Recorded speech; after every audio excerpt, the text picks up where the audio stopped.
Hello les amis, c'est Benjamin, donc toujours à Kanazawa.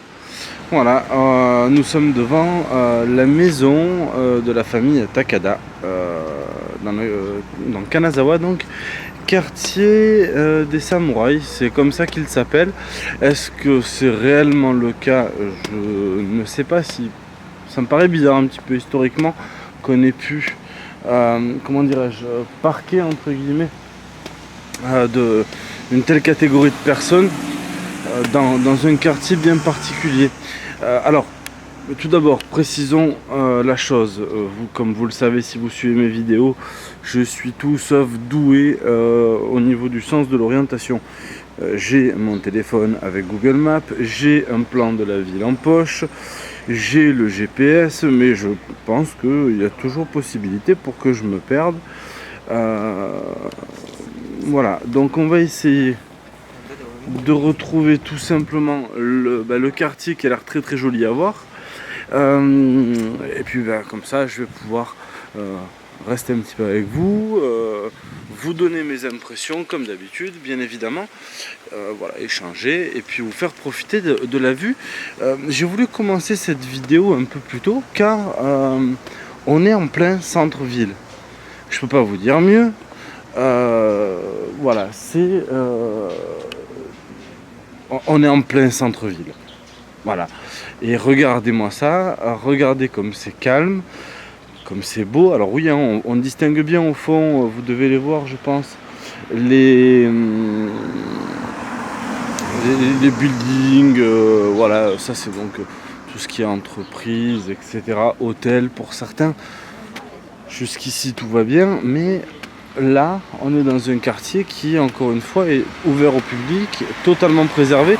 Vous pourrez remarquer la tenue des personnes, hein. Je veux dire, il n'y a pas de, on n'est pas sur du traditionnel, on n'est pas sur quelque chose de trop flashy non plus comme à Tokyo. Ah bah là on a un très bel exemple qui arrive vers nous, je vous laisse profiter.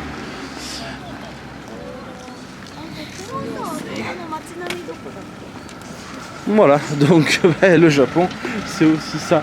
Vous voyez, là, voilà, c'est un mélange de modernité et de traditionnel. Je sais plus quoi vous dire. J'arrête pas d'être étonné, pardon.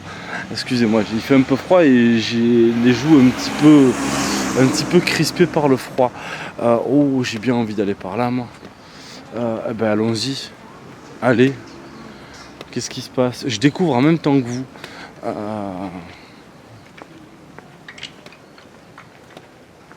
Alors je sais pas à quoi servent ces espèces de canisses. Ça doit être pour protéger les murs. Ah, c'est peut-être un cul-de-sac. On va peut-être pas aller plus loin. Mais on est là devant quand même quelque chose d'assez sympathique.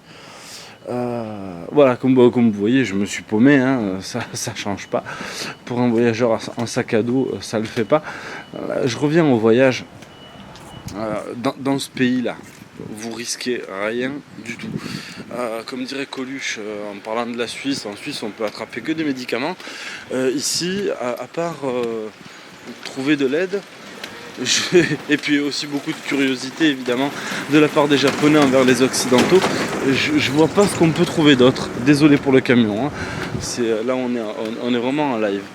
Ah bah tiens, ils sont en train d'accrocher les fameuses paillasses au mur. Ma foi. Si quelqu'un a la réponse, qu'il le mette dans les commentaires. Regardez-moi comme elles sont mignonnes ces petites japonaises. Ça fait un peu pervers ce que je viens de dire.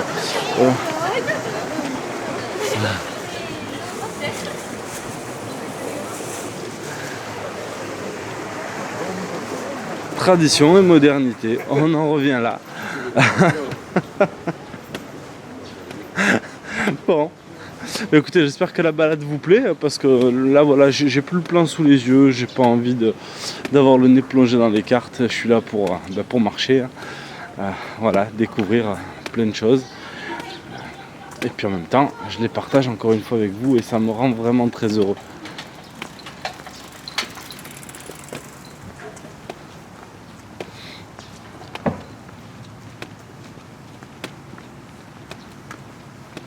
dans un...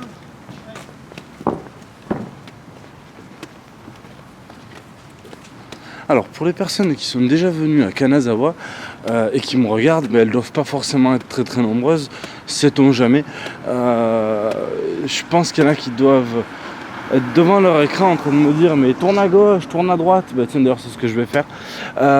Qui risquent d'être un petit peu énervés, de ne pas apprécier mes vidéos parce que tout simplement, encore une fois comme je vous le dis, je marche un petit peu au petit bonheur à la chance. Et puis voilà, donc c'est vrai que je risque sûrement de passer à côté de choses. Cette ville est tellement magnifique. Voilà, donc je viens de partir là-dedans, je sais pas trop où je vais.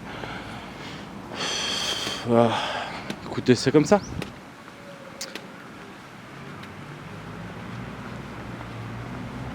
Bon, une petite sculpture, ce sera toujours ça de prix.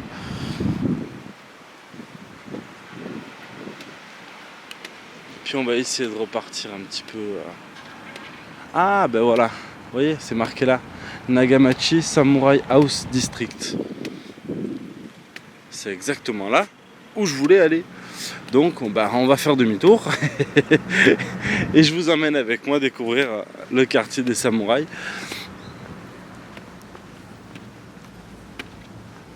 Voilà, en plus le soleil commence un tout petit peu à apparaître, c'est beaucoup plus agréable comme ça, même s'il fait quand même un peu frais. D'ailleurs on voit que toutes les jeunes filles en habit traditionnel portent un châle sur les épaules et on les comprend.